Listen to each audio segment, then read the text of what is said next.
تکبیر، نعرہ رسالت، نعرہ رسالت، نعرہ حیدری، نعرہ حیدری، بر محمد و آل محمد بلند تر صلوات۔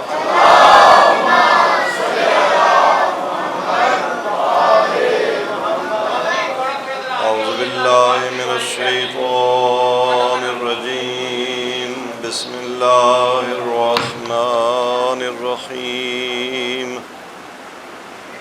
الحمد للہ رب العالمین بارئ الخلائق اجمعین،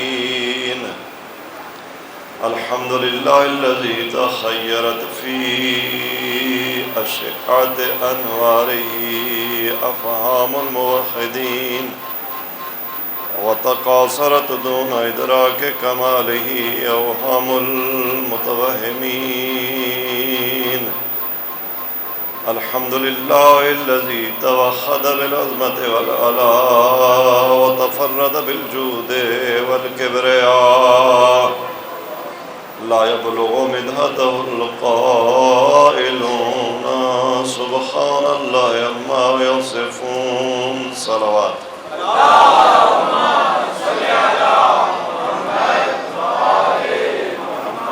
ثم الصلاة والسلام على أهل بيته الطيبين الطاهرين المنتجبين، أما بعد فقد قال الله تبارك وتعالى في كتابه المجيد وفرقانه الحميد وقوله الحق، وعلم آدم الأسماء كلها بلند الصلوات۔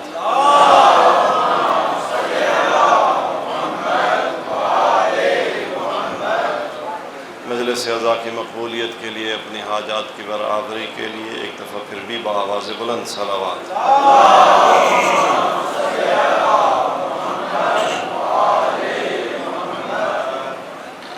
عزیزان گرامی، دین پر باقی رہنے کے لیے حقیقی دین کے رہبر کی شناخت بہت ضروری ہے۔ جب تک دین کے راہبر کی شناخت نہیں ہوگی، انسان گمراہ ہو جائے گا۔ ضللت عن دینی، انسان اپنے دین سے بھٹک جاتا ہے، گمراہ ہو جاتا ہے۔ لہذا جہاں پروردگار کی معرفت اہم ہے، ضروری ہے، اول الدین ہے، وہاں رہبر و رہنما، امام و رہبر کی پہچان بھی اتنی ضروری ہے۔ کل عرض کیا تھا کہ خداوند تبارک و تعالی نے اس کائنات میں بنی نوع بشر کی ہدایت کے لیے خلیفے بنائے، خلیفے بھیجے، انبیاء بھیجے، رسول بھیجے، امام بنائے، انبیاء کے وزیر و اوصیاء بنائے، اس لیے کہ جس کا خلیفہ ہوتا ہے وہی بتاتا ہے کہ میرا خلیفہ کون ہے۔ یہ نہیں ہو سکتا کہ خلیفہ میرا ہو، مجھے پتہ ہی نہ ہو، آپ بنا لیں، وہ تو میرا خلیفہ نہ ہوا، وہ آپ کا بنایا ہوا ہوگا۔ اللہ تبارک و تعالی کا خلیفہ وہی ہوگا جسے خود خدا نے بنایا ہو۔ اب جب خداوند تبارک و تعالی نے ملائکہ کے سامنے یہ اعلان فرمایا انی جاعل فی الارض خلیفہ، میں زمین میں خلیفہ بنا رہا ہوں، ملائکہ نے وہ اپنا اعتراض پیش کیا جس پر کل بات ہوئی، تو خداوند تبارک تعالیٰ نے ارشاد فرمایا انی اعلم ما لا تعلمون، جو میں جانتا ہوں تم نہیں جانتے۔ وَعَلَّمَ آدَمَ الْأَسْمَاءَ كُلَّهَا، عظیم مفسر قرآن مکتب تشیع کے علامہ طباطبائی علیہ رحمہ نے اپنی تفسیر المیزان میں یہ لکھا ہے کہ خداوند تبارک و تعالی نے ملائکہ کے سوال کا اتنا ہی جواب دیا کہ انی اعلم ما لا تعلمون، جو تم نہیں جانتے میں وہ جانتا ہوں۔ اور پھر کیا کیا؟ علم آدم الاسماء، آدم کو اسماء کی تعلیم دی۔ اب سب سے پہلے تو اسم اور اسماء کے لفظ کا معنی کیا ہے، تھوڑا سا اس پر گفتگو ہونی چاہیے۔ علماء لغت عرب نے بتایا ہے کہ اسماء اسم کی جمع ہے، اور اسم کا لفظ عربی میں اگر اس کی روٹس میں جایا جائے تو وہ سمو ہے، اور سمو کا معنی ہوتا ہے بلندی۔ سمو کا معنی ہے بلندی۔ وَعَلَّمَ آدَمَ الْأَسْمَاءَ، کچھ ایسی بلند و بالا ہستیاں تھیں، کچھ ذوات تھیں کہ جب آدم تخلیق ہوا تو وہ آدم کی تخلیق سے پہلے موجود تھیں۔ تبھی تو معصومین فرماتے ہیں کہ آدم بین الماء والتین تھے اور ہم عرش کے گرد خدا کی تسبیح میں مصروف تھے۔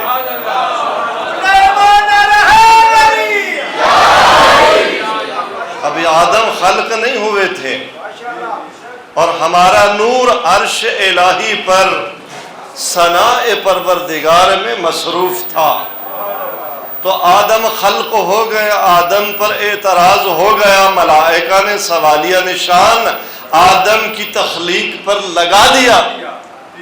تو اس سوالیہ نشان کا جواب کیا تھا؟ اللہ نے آدم کو کچھ ایسا سبق پڑھا دیا کہ وہ سوال برطرف ہو جائے، وہ اعتراض باقی نہ رہے۔ تو خدا نے کیا کیا؟ علم آدم الاسماء۔ اب یہاں پر وہ اسماء تفصیل نہیں آئی، باقی روایات میں آئی۔ یہاں اسماء کا ایک معنی تو ہے نام، اور ایک معنی ہے بلند ہستیاں۔ اللہ تبارک و تعالیٰ نے کچھ بلند ہستیوں کا آدم کو تعارف کروا دیا۔ اب علامہ طباطبائی علیہ رحمہ فرماتے ہیں کہ یہ کوئی اتنی بلند ہستیاں ہیں کہ جو تخلیق آدم سے پہلے موجود تھیں، اور مغیبات آسمان و زمین میں وہ اپنی جو بھی ان کی تسبیح و تحلیل تھی وہ ادا کر رہی تھیں۔ اور یہ ایسی ہستیاں ہیں کہ لا یستکمل مستکمل، کسی بھی کمال پانے والے کا کمال اس وقت تک مکمل نہیں ہو سکتا جب تک ان ہستیوں کی معرفت نہ حاصل کر لے، جب تک ان ہستیوں کی معرفت حاصل نہ کر لے۔ عزیزان گرامی، جیسے خدا کی معرفت کافی نہیں ہے، عرض کیا ہم نے معرفت پروردگار بہت اہم ہے، لیکن کافی نہیں ہے۔ خدا شناس ہونے کے بعد انسان کو خدا باور بھی ہونا چاہیے نا، خدا پر ایمان بھی رکھنا چاہیے نا۔ اہل بیت کو جانتے بہت ہیں لیکن باور نہیں رکھتے۔ تبھی تو خداوند تبارک تعالیٰ نے ارشاد فرمایا وَلِلَّهِ الْأَسْمَاءُ الْحُسْنَى۔ میرے چھٹے امام فرماتے ہیں اللہ کی قسم وہ اسماء حسنہ ہمیں،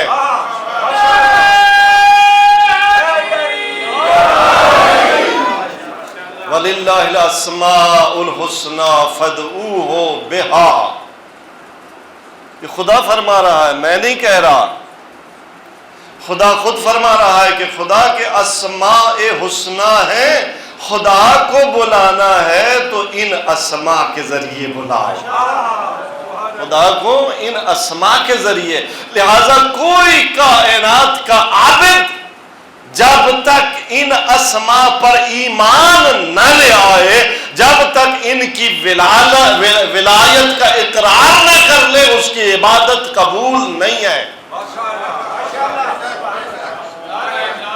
وَلِلَّهِ الْأَسْمَاءُ الْحُسْنَى فَادْعُوهُ بِهَا وَذَرُوا الَّذِينَ يُلْحِدُونَ فِي أَسْمَائِهِ۔ آیت کا یہ ٹکڑا بڑا عجیب ہے۔ آپ نے الہاد کا لفظ، ملحد کا لفظ تو سنا ہوا ہے نا؟ ملحد کسے کہتے ہیں؟ جو خدا کو نہ مانتا ہو، جو خدا کا منکر ہو، جو یہ کہے کہ خدا نہیں ہے۔ اس آیت میں خداوند تبارک و تعالی ہمیں ایک سبق دے رہا ہے، مومنوں کو، صاحبان ایمان کو، جو خدا کو مانتے ہیں، ان سے خطاب فرما رہا ہے کہ وَلِلَّهِ الْأَسْمَاءُ الْحُسْنَى فَادْعُوهُ بِهَا۔ خدا کو کس نے پکارنا ہے؟ جو خدا کو مانتا ہو یا نہ مانتا ہو؟ سوال ہے میرا، خدا کو کون پکارے گا؟ جو خدا کو مانتا ہوگا وہ پکارے گا، جو خدا کو نہیں مانتا ہے یہ ملحد، اس نے خدا کو کب پکارنا ہے؟ تو بات کس سے ہو رہی ہے؟ آیت کا خطاب کس سے ہے؟ اس سے نہیں جو خدا کا ملحد ہے۔ آیت اس سے نہیں گفتگو کر رہی جو خدا کو نہیں مانتا۔ آیت کا لب و لہجہ بتاتا ہے کہ خدا اسی سے خطاب کر رہا ہے جو خدا کو وہ مانتا ہے اور کس کو نہیں مانتا۔ وَذَرُوا الَّذِينَ يُلْحِدُونَ فِي أَسْمَائِهِ، چھوڑ دو ان کو جو مجھے مانتے ہیں، میرے اسماء کا ملحد بن جاتے ہیں۔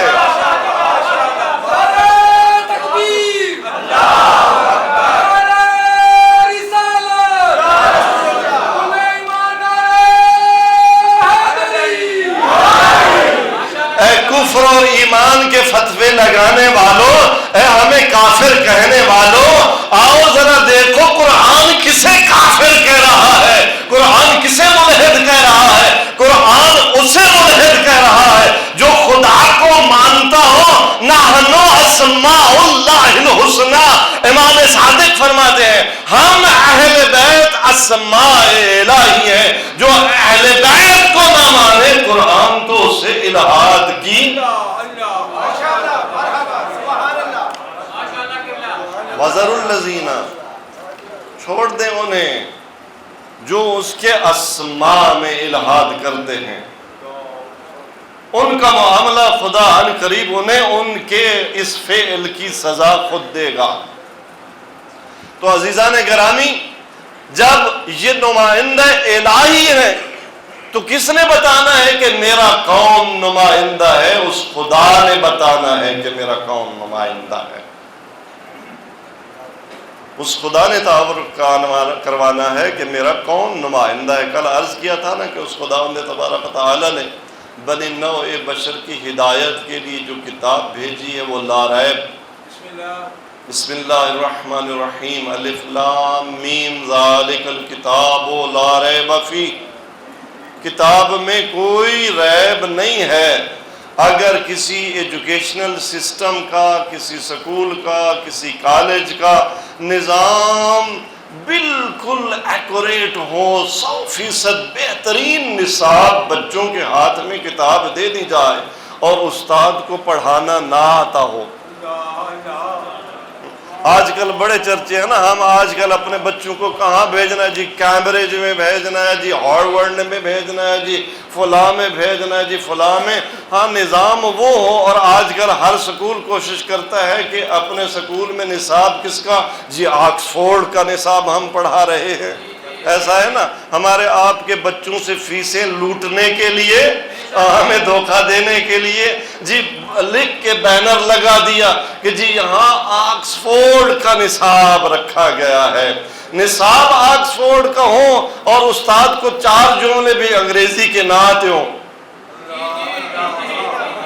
تو کیا خیال ہے؟ ہاں بچہ تعلیم حاصل کر جائے گا۔ اگر نصاب لا ریب ہے تو اس نصاب کا معلم بے عیب ہونا چاہیے۔ اور اس نصاب کا معلم اس نصاب کا عالم ہونا چاہیے نا. تو کون ہے عالم کتاب؟ وہ کتاب جو لا ریب فیہ ہے. اس کتاب کا عالم کون ہے؟ جو بھی اس کتاب کا عالم ہوگا وہی معاشرے کا امام ہوگا، وہی معاشرے کا امام ہوگا، وہی معاشرے کا راہبر ہوگا. جب اس راہبری کا دروازہ چھوڑ دیا جائے گا تو زمین میں فساد پھیلے گا، زمین میں خون ریزی ہوگی، زمین میں دہشت گردی ہوگی. آج تک پاکستان میں جتنے دہشت گردی کے اور خودکشی بمباروں نے جو بھی ہلاکتیں کی ہیں اور واقعات ہوئے، کوئی علی کا ماننے والا بھی اس میں ملوث پایا گیا؟ پتہ چلا کہ جو صحیح راہبری کے دروازے پر نہ آئے، ملائکہ سنو، وہ بنتا ہے مفسد، فسادی وہ بنتا ہے جو نہ آئے صحیح راہبری کے دروازے پر. خون ریزی وہ کرتا ہے، فساد وہ پھیلاتا ہے جو دروازے اہل بیت پر آ گیا. جس نے علی کو امام بنا لیا وہ زمین میں عدل قائم کرتا ہے، فساد برپا نہیں کرتا.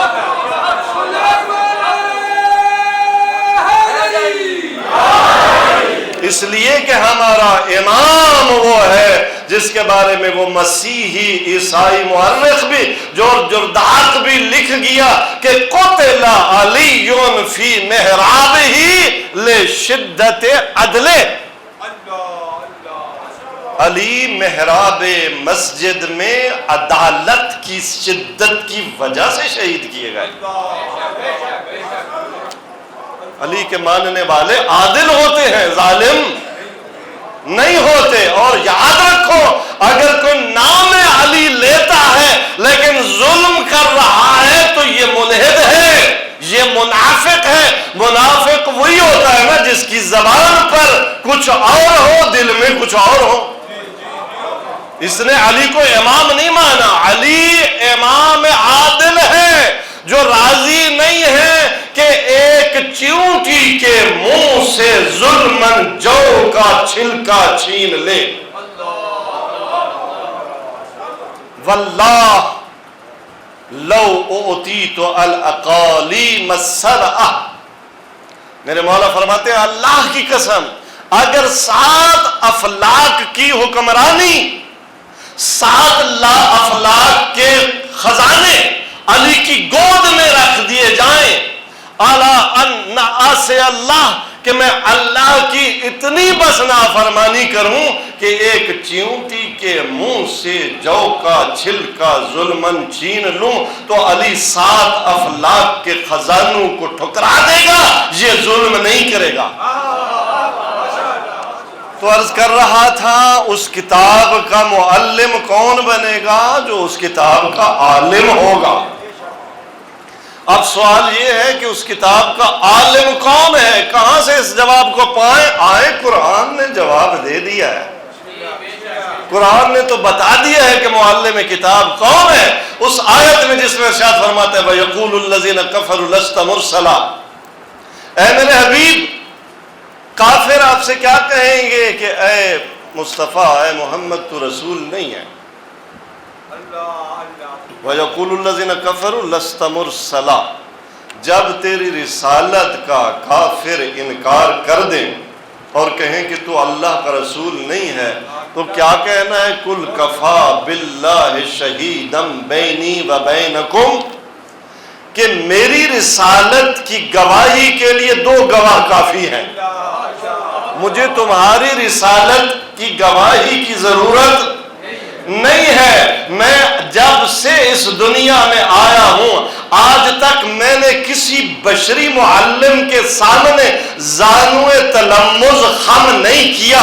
اور اب اگر میں تمہارے سامنے وہ کلام پیش کر رہا ہوں جس کی 114 صورتوں کا جواب نہیں، 6666 آیات کا جواب نہیں، ایک سورت 3 سطروں کی، اس کا جواب تم نہیں لا سکتے، یہی تو میری رسالت کی گواہی ہے.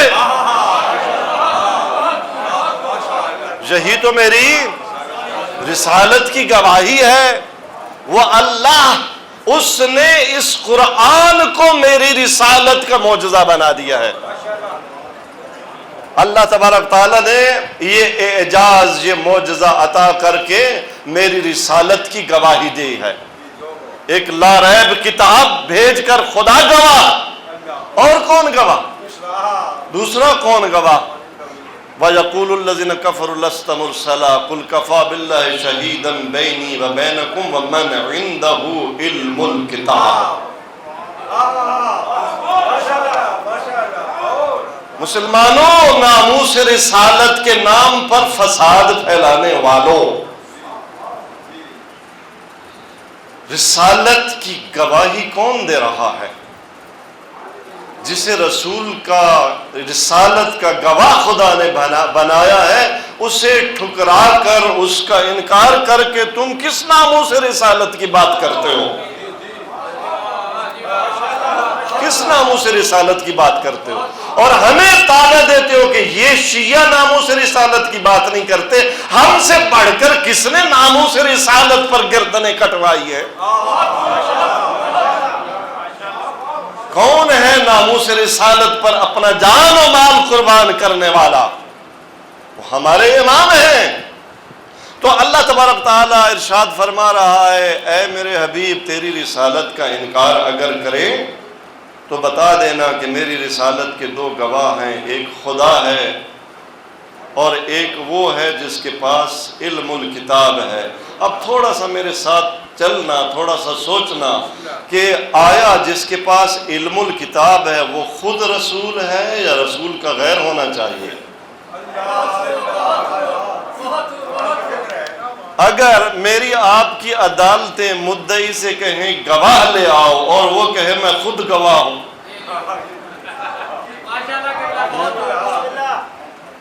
مدعی بھی خود اور گواہ بھی خود، یہ ہوتا ہے؟ نہیں ہو سکتا نا۔ ہاں، تو آپ اگر خبردار مفسر یہ تفسیر نہ کہنا کہ رسول کے پاس چونکہ علم الکتاب ہے تو خود رسول مراد ہے، یہ نہیں ہو سکتا۔ اللہ تو مراد نہیں ہے نا علم الکتاب سے، کیونکہ اللہ ہے پہلا گواہ، یہ گواہ خدا کے بھی علاوہ ہے، رسول کے بھی علاوہ ہے۔ بس یہ گواہ نہ اللہ ہے نہ رسول اللہ ہے، یہ کون ہے؟ یہ ولی اللہ ہے۔ من عنده علم الکتاب، جو یہ دعویٰ کر سکے کہ ما من آیت من القرآن، قرآن کی کوئی ایک آیت ایسی نہیں ہے مگر یہ کہ علی کو یہ پتہ نہ ہو کہ یہ آیت کہاں اتری ہے، آیا پہاڑ پر اتری ہے یا وادیوں میں اتری ہے، آیا جنگ کے موقع پر اتری ہے یا صلح کے موقع پر اتری ہے، اس میں کس کی شان بیان کی گئی ہے۔ علی کو ہر آیت کا پتہ، تو پتہ چلا عالم الکتاب علی ہے۔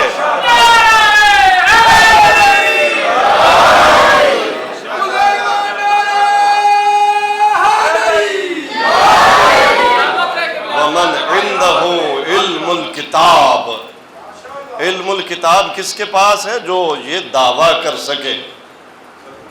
اور کیوں نہ علی ایسا دعویٰ کرے؟ علی کے اس دعوے کی صداقت کی گواہی رسول نے پیش کی۔ اللہ کے رسول نے کیا فرمایا؟ علی مع القرآن والقرآن مع علی، علی قرآن کے ساتھ ہے اور قرآن علی کے ساتھ ہے۔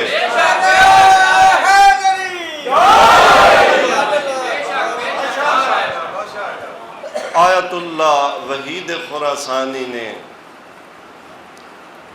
اس حدیث کی ضمن میں، اس حدیث کی شرح میں ایک جملہ لکھا ہے۔ فرماتے ہیں کہ اس حدیث کے الفاظ کا انتخاب اور ترتیب میں بھی راز ہے۔ کیسے حدیث شروع ہوتی ہے؟ نام علی سے، علی مع القرآن، پہلے علی پھر قرآن، والقرآن مع علی، اور قرآن علی کے ساتھ ہے۔ جو علی کے دروازے سے نہ آئے اسے قرآن کے الفاظ یاد ہو جاتے ہیں، قرآن کی حقیقت نہیں ملتی۔ اور جو قرآن پڑھ کر ولایت کا اقرار نہ کرے، جتنے بھی شبینے پڑھتا رہے، قرآن اس کے دل میں نہیں اترتا۔ عزیزان گرامی، قرآن اور علی ایک ساتھ ہے۔ علی مع القرآن والقرآن مع علی۔ علی عالم الکتاب ہیں۔ عالم الکتاب کی کوئی علامت ہونی چاہیے، کوئی نشانی ہونی چاہیے۔ بار الہ نے فرمایا رسالت کا گواہ کون ہے؟ جس کے پاس علم الکتاب ہے۔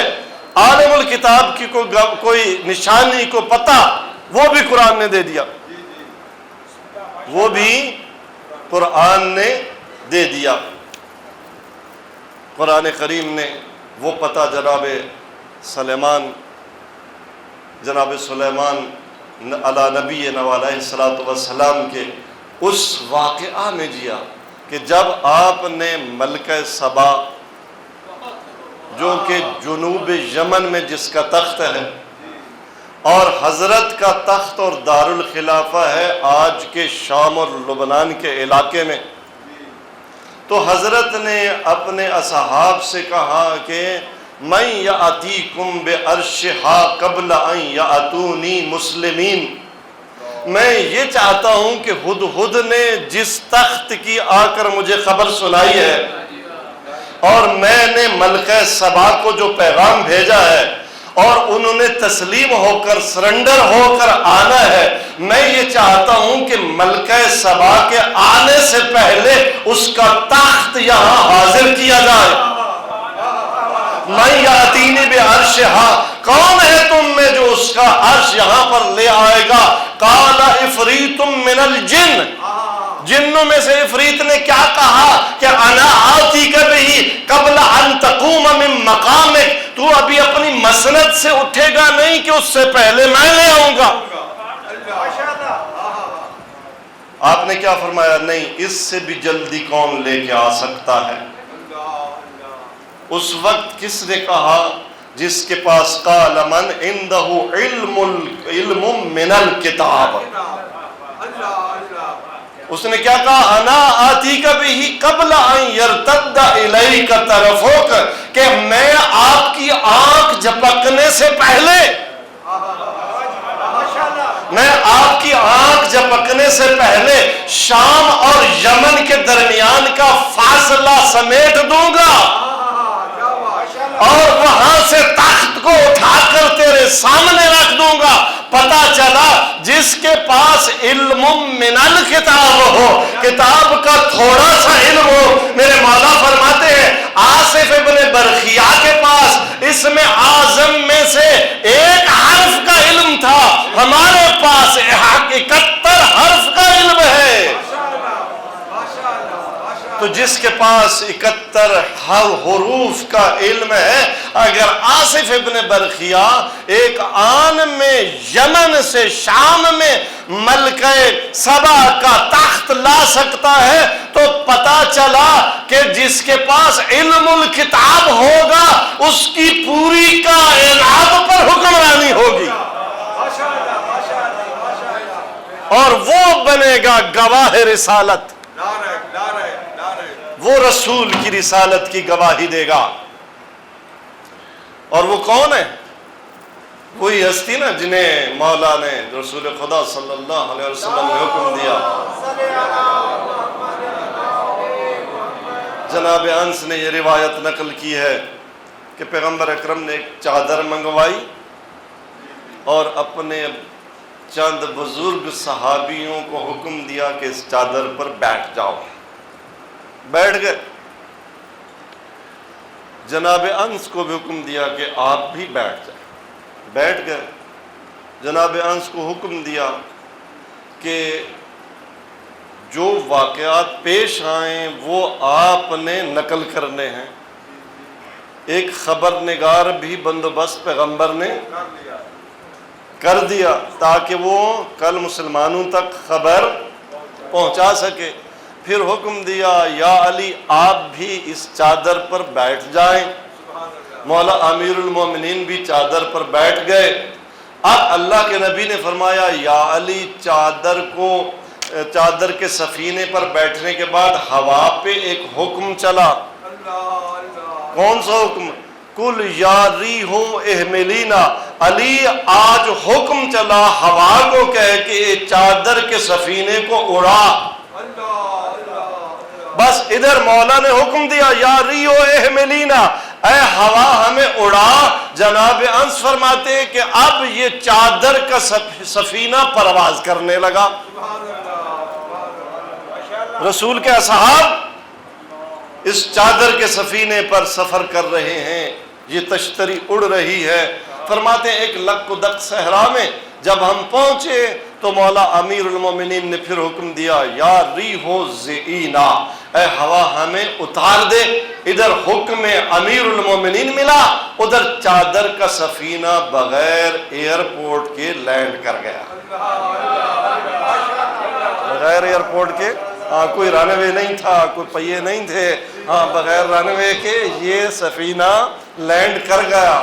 جب لینڈ کر گیا تو میرے مولا نے اصحاب رسول کو حکم دیا قومو، ذرا اٹھو، چادر سے اترو، یہاں پر 2 رکعت نماز پڑھی جائے.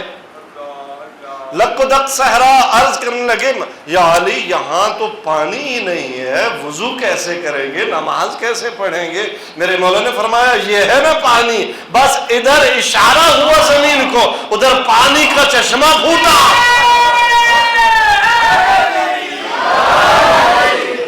یہاں فخر اسماعیل حکم دے رہا ہے،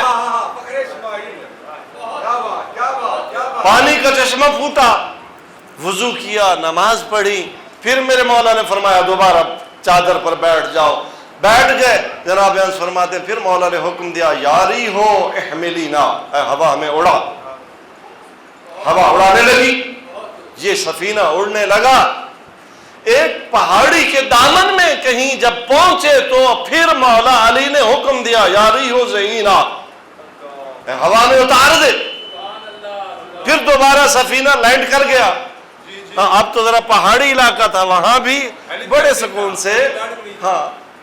سے لینڈ کر گیا. اصحاب اترے. میرے مولا نے فرمایا اے اصحاب رسول جانتے ہو کہاں پہنچے ہیں؟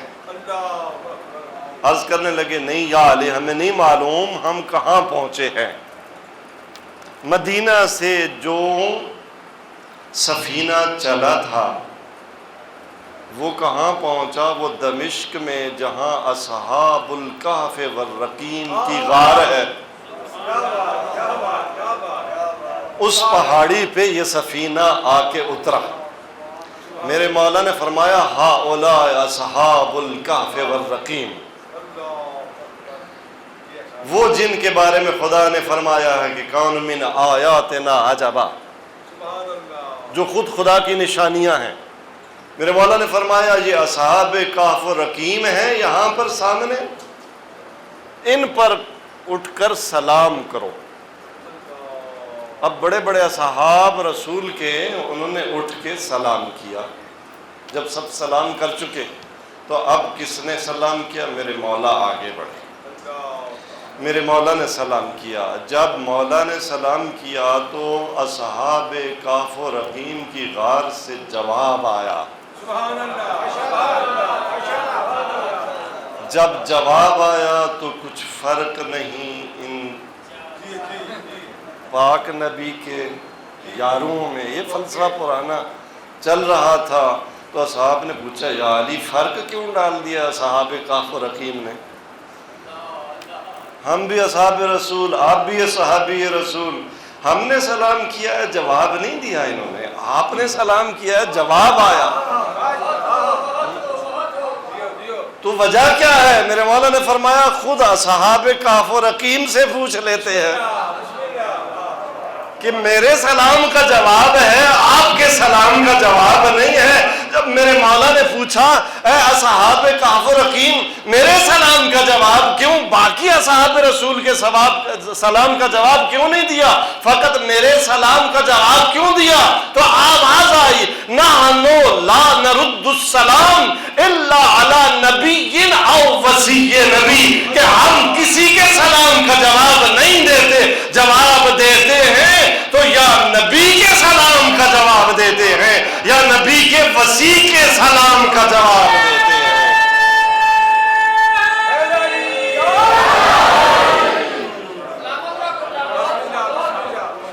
تمہارا رہبر کون ہے؟ امام کون ہے؟ حجت خدا کون ہے؟ جو رہبر کو نہ پہچانے، زللت عن دینی، وہ دین سے گمراہ ہو جاتا ہے۔ عزیزان گرامی، آج کوئی رہبر ہے یا نہیں ہے؟ ہمارے وقت کی حجت خدا پردہ غیبت میں آیا ایسے ہی چھوڑ کے چلے گئے، لاوارث چھوڑ کے چلے گئے، یا نہیں کسی کو ہمارا رہبر بنا کے گئے؟ وَأَمَّا مَنْ كَانَ مِنَ الْفُقَهَاءِ صَائِنًا لِنَفْسِهِ۔ دیکھو ہماری باقی جو مسالے کے اسلام ہیں، باقی جو مکتب ہیں، باقی جو فرقے ہیں مسلمان، ان کے ساتھ جنگ کس بات پر ہے؟ یہی تو ہے کہ وہ کہتے ہیں ہم خود بناتے ہیں، ہم کہتے ہیں ہمیں خود بنانے کا اختیار نہیں ہے، کسی دور میں ہمیں خود بنانے کا اختیار نہیں ہے، آج بھی ہمیں بنانے کا اختیار نہیں ہے۔ بنا کے وہ گیا ہے جو پردے غیبت میں گیا ہے۔ فَإِنِّي جَعَلْتُهُ عَلَيْكُمْ حَاكِمًا، وہ ہمارے اوپر اسے ہمیں حاکم بنا گیا ہے، حجت بنا کے گیا ہے۔ کنہیں؟ من کان من الفقہاء صائلا لنفسہ، جب خواہشات نفس کا طوفان آ جائے ہمارا نفس اس میں بہہ جاتا ہے، جب ڈالروں کی بوچھاڑ ہونے لگے ہمارا نفس بہہ جاتا ہے، بڑے بڑے آیت اللہوں کا نفس بہہ جاتا ہے، جو سامنے کھڑا ہو جائے، جو اپنے مد مقابل کھڑا ہو جائے، وہ تیرے وقت کا رہبر ہے۔ جو MI6 کے پیسوں کی بک جائے اور اس کے لیے پہلے سے ٹکٹیں خریدی ہوئی ہوں، وہ تیرا رہبر نہیں۔ اما من کان من الفقہاء صائنا لنفسہ، سب سے پہلے فقیہ ہو، جو بھی فقیہ نہیں ہوگا وہ تیرا رہبر نہیں ہو سکتا۔ فقیہ کون ہوتا ہے؟ جو فقہ کسے کہتے ہیں؟ فقہ گہرے اور عمیق فہم کو کہتے ہیں، اور وہ فہم جو بیسک ریسورسز آف اسلام، قرآن کی آیات اور معصومین کے فرمان سے لیا گیا ہو۔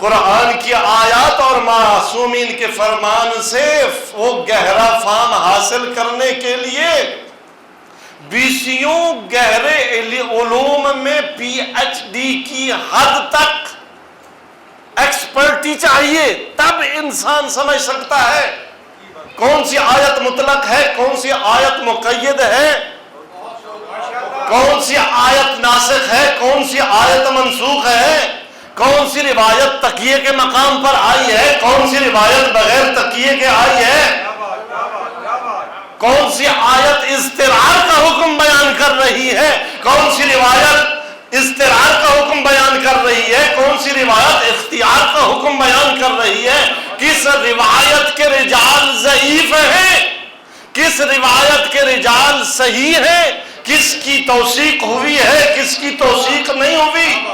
عزیزان گرامی، یہ شریعت مذاق نہیں ہے، اسے مذاق نہ بنا، اسے ان ہاتھوں سے لے۔ اگر تیرے پیٹ میں درد ہو جائے تو یہ پوچھتا پھرتا ہے کہ بھائی معدے کا متخصص کون ہے، اسپیشلسٹ کون ہے؟ تیری آنکھ میں درد ہو تو کان کے ڈاکٹر کے پاس نہیں جاتا، تو قلب کے ڈاکٹر کے پاس نہیں جاتا، تو پٹھوں کے ڈاکٹر کے پاس نہیں جاتا، تو ہڈیاں جوڑنے والوں کے پاس نہیں جاتا، تو آئی اسپیشلسٹ ڈھونڈتا ہے۔ تیرے دل میں تھوڑی سی تکلیف ہو جائے تو ہارٹ اسپیشلسٹ کا پوچھتا ہے۔ مظلوم دین ہے،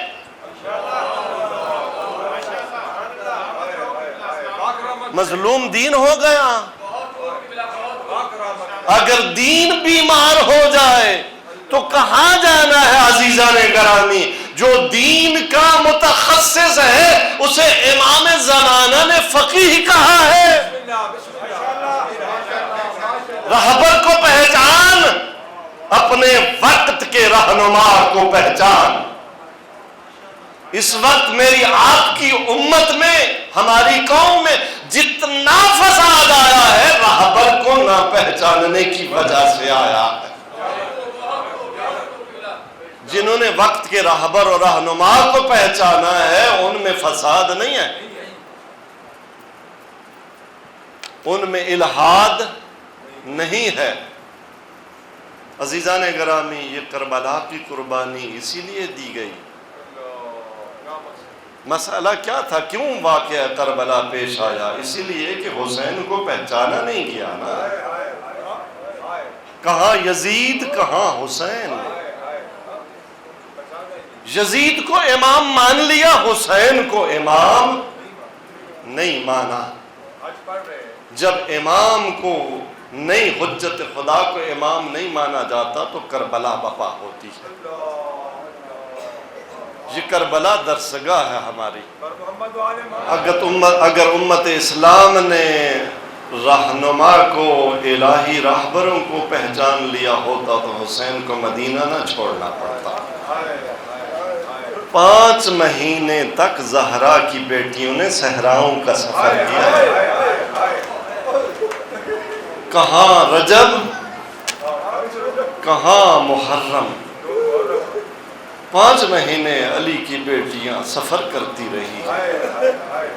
مدینہ سے مکہ، مکہ میں احرام حج توڑے، عمرہ میں بدلا، پھر کوفے کا سفر۔ بہت سارے کوفیوں نے خط لکھے تھے میرے مولا کو، مولا ہم آپ کو امام مانتے ہیں، ہم آپ کو امیر مانتے ہیں، آپ تشریف لائیں، ہم آپ کے ہاتھ پر بیعت کرنے کے لیے آمادہ ہیں۔ عزیزان گرامی، میرے مولا نے اپنا سفیر بھیجا کہ اگر تم نے میرے سفیر کے ہاتھ پر بیعت کر لی تو پھر میں سمجھوں گا تم نے میرے ہاتھ پر بیعت کر لی ہے۔ عزیزان گرامی، جب امام نہ ہو، امام کا سفیر امام کا مقام رکھتا ہے، بیعت اس کے ہاتھ پر ہوتی ہے۔ بس عزیزان گرامی، سفیر حسین پہنچے کوفہ، 12,000 سے 20,000 تک کی روایت ہے کوفیوں نے بیعت کی۔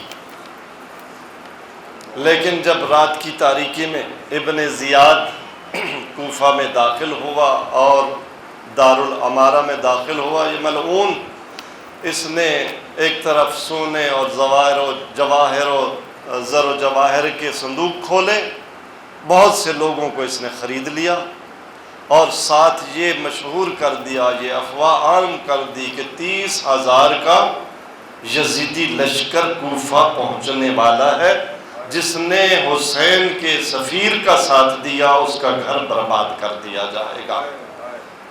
بس ازادہ وہ سفیر حسین اتنا غریب ایک وقت ہو گیا تھا کہ رات کے اس وقت جب دروازے کندہ پہ کھڑا تھا تو اکیلا تھا، پیاسا تھا۔ ایک دروازے پر رکا، ایک بی بی نے دروازہ کھولا، کہا اے نوجوان تجھے نہیں معلوم کوفہ کے حالات بدلے ہوئے ہیں، رات کے اس وقت میرے دروازے سے اٹھ جا۔ اب جناب مسلم نے کہا بی بی پیاس بہت لگی ہے، پانی پلا سکتے ہیں؟ میں قربان جاؤں، یہ قافلہ ہی پیاسوں کا ہے، یہ سفر ہی پیاس کا ہے۔ حسین کی پہلی قربانی پیاسی ہے، اس لیے کہ عباس کے بھائی نے بھی پیاسا شہید ہونا ہے۔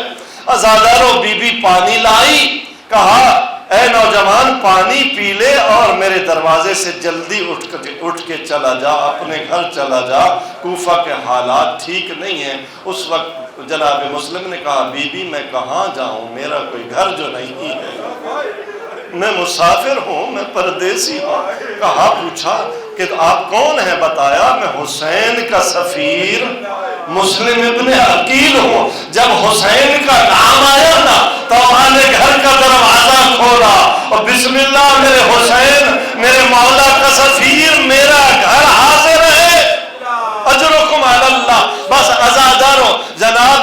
مسلم نے ساری رات عبادت میں گزار دی. رات کے کسی پہر مسلم کی آنکھ لگی، عالم خواب میں دیکھا مولا امیر المومنین علی بن ابی طالب ہیں، کہہ رہے ہیں مسلم تو ہمارا مہمان ہے، جلدی آنکھ کھلی، سمجھ گئے آج زندگی کی آخری رات ہے. بس رات کا جو پہر تھا عبادت میں گزارا. ادھر سحر ہوئی، عزادار و بلال ملعون نے جا کر دربار میں بتا دیا 70 ملعونوں نے جناب طوعا کے گھر کا گھیرا تنگ کر دیا. جناب طوعا نے کہا مسلم میرا گھر حاضر ہے، باہر نہ جا، میرے گھر میں تو میں امان تجھے دیتی ہوں، یہاں تو محفوظ رہے گا. جناب مسلم نے کہا نہیں، یہ ہماری عادت نہیں ہے، جس گھر میں ہماری مہمان نوازی کی گئی ہے اس گھر کی حرمت پائمال نہیں ہوگی. جناب مسلم نے زرہ پہنی، تلوار اٹھائی، اپنے آپ سے خطاب کیا یا نفس اخرجی الی الموت، مسلم موت کے لیے آمادہ ہو جا. بس عزادارو 70 سپاہی ہیں، 45 سپاہیوں کو علی کے اس علی بیٹے نے، عقیل کے علی بیٹے نے فنار والسقر جب کر دیا تو محمد ابن اشعث ملعون نے ابن زیاد کو پیغام بھیجا کہ اور فوج بھیج. اس ملعون نے کہا کہ ایک مسلم پکڑنے کے لیے بھلا کتنی فوج چاہیے؟ محمد ابن اشعث ملعون نے کہا تجھے پتہ ہے کہ تو نے کس کو پکڑنے کے لیے بھیجا ہے؟ آیا تو نے کوئی کوفے کا سبزی فروش پکڑنے کے لیے مجھے بھیجا ہے؟ یہ تو غراتا ہوا شیر ہے، یہ تو چلتی ہوئی شمشیر ہے، یہ تو خیر الانام کی اولاد ہے، اس کی رگوں میں تو رسول خدا اور جناب عقیل و علی کا خون چلتا ہے. بس عزادارو پھر عقیل کے بیٹے کو مارنے کے لیے 500 کی سپاہ بھیجی گئی. کوفہ کی گلیوں میں چھتوں سے آگ پھینکی جا رہی ہے، پتھر مارے جا رہے ہیں، سر پہ آگ ہے، بال جل رہے ہیں، ہونٹ کٹے ہوئے ہیں، آگے پیچھے آدھا ہے، مسلم ابن عقیل لڑ رہے ہیں، پکڑے نہیں جا رہے. ایک گڑھا کھودا گیا، پیچھے ہٹتے ہوئے مسلم گرے، اب گرفتار کر لیا گیا، حسین کا سفیر قیدی بنا کے دربار لایا گیا. اجرکم علی اللہ. پیاس بہت لگی ہوئی ہے، ہونٹوں سے خون بہ رہا ہے. جناب مسلم کی نگاہ پانی پر پڑی، پانی مانگا، ایک کٹورے میں پانی پیش کیا گیا. عزادارو شریعت کی پابندی اہل بیت کے دروازے سے سیکھو. کتنا پیاسا ہے مسلم، لیکن شریعت نے اگر پانی میں خون ملا ہو تو پینے سے منع کیا ہے. جناب مسلم نے منہ سے لگایا نا پانی، ہونٹ زخمی تھے، پانی میں آ گیا خون، اونڈیل دیا، دوسرا کاسا دیا گیا، اونڈیل دیا، تیسرا جب خون آلود ہوا نا مسلم نے اونڈیلا، کہا مقدر میں ہوتا تو پیتا، میری شہادت پیاسی ہو رہی ہے. اب وصیتیں کی، ایک وصیت یہ کی عمر بن سعد، میں نے حسین کو خط لکھ دیا ہے، حسین اب اپنی بہنوں کے ساتھ کوفہ آ رہا ہے، میرا ایک پیغام بھیج دے، حسین کوفے نہ آنا، کوفہ کے حالات بدل گئے.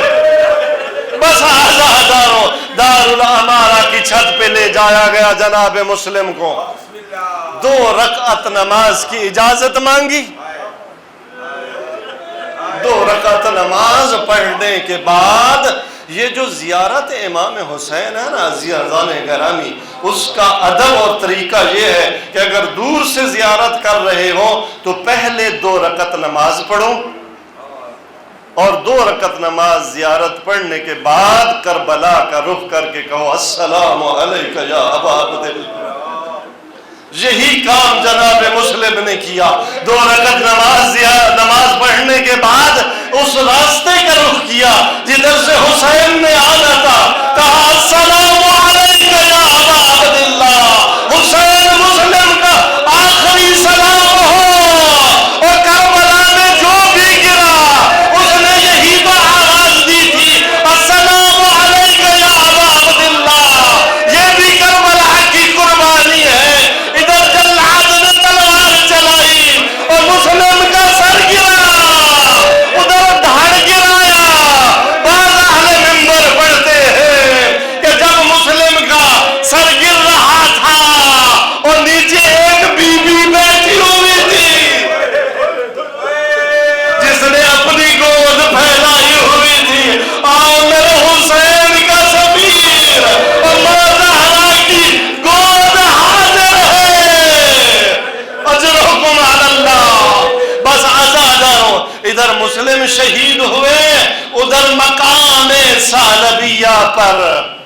شہادت کی خبر ملی۔ کیا کیا؟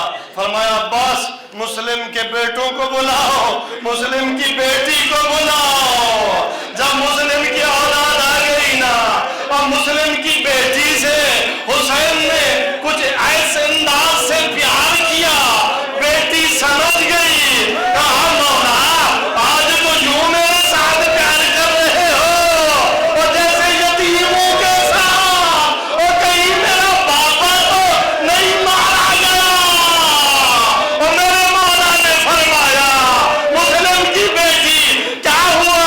مسلم مارا گیا تو میں تیرا بابا، بس آزاد ہو۔ یہ منظر سکینہ دیکھ رہی تھی، اس بھی یہی سمجھی جب کسی کا بابا مارا جائے اس کے ساتھ پیار کیا جاتا ہے، اس کے سر پر شفقت کا ہاتھ رکھا جاتا ہے۔ ہر میدان کربلا اے حسین کی بیٹی جب آواز آئی نا الا قد قتل الحسین بے کربلا، اور سکینہ باہر آئی اور کسی نے سر پر شفقت کا ہاتھ نہیں رکھا، اور شملے ملعون تھا، تماچے مار رہا تھا اور کانوں سے دل سینے جا رہے تھے، سکینہ کے کان زخمی تھے۔ الا لعنت اللہ علی القوم الظالمین وسيعلم الذين ظلموا أي منقلب ينقلبون۔ بار الہ بحرمت محمد اہل بیت محمد ان آنسوؤں کو اپنی بارگاہ میں منظور و مقبول فرما۔ بار الہ ان آنسوؤں کے صدقے میں ہمارے گناہ اور صغیرہ و کبیرہ معاف فرما۔ بر محمد و آل محمد بلند تر صلوات۔